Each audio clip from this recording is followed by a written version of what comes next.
Ozar police ठाण्यात दाखल गुन्ह्याचा तपास करताना फ्लिपकार्टमध्ये काम करणाऱ्या एका कर्मचाऱ्याचा मोबाईल चोरीचा प्रकार उघडकीस आला आहे. आरोपी स्वतःच बनावट पत्त्यावर महागडे मोबाईल फोन ऑर्डर करत असे. पार्सल आल्यानंतर त्यातील मोबाईल काढून घेतल्यानंतर ऑर्डर रद्द करून कंपनीची फसवणूक करत असल्याचं तपासात समोर आले. या प्रकरणी ओझर पोलीस ठाण्यात गुन्हा दाखल करण्यात आलेला आहे.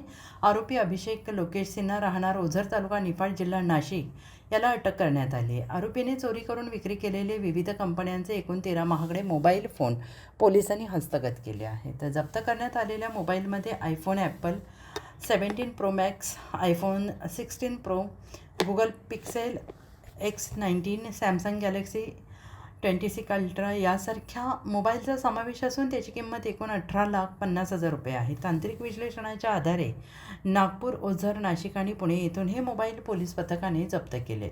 या गुन्ह्यात आरोपीचे आणखीन साथीदार आहेत का, तसेच आणखीन मोबाईल चोरीचे प्रकार त्यांनी केले आहेत का, याचा तपास सुरू आहे. पोलीस अधीक्षक डॉक्टर DS स्वामी, अप्पर पोलीस अधीक्षक श्रीमती विमला M आणि उपविभागीय पोलीस अधिकारी संजय पांबळे यांच्या सूचनेनुसार ओझर पोलीस ठाण्याचे पोलीस निरीक्षक महेश कुलकर्णी यांच्या मार्गदर्शनाखाली पोलीस उपनिरीक्षक रवींद्र खाडे, पोलीस उपनिरीक्षक संकेत थोरात, पोलीस हवालदार दुर्गेश बैरागी, पोलीस हवालदार अजय मदने आणि पोलीस कॉन्स्टेबल जितेंद्र बागुल यांनी तांत्रिक विश्लेषण आणि सखोल चौकशीच्या माध्यमातून ही कामगिरी केली आहे आणि या प्रकरणाचा पुढील तपास पोलीस उपनिरीक्षक रवींद्र खाडे हे करत आहेत.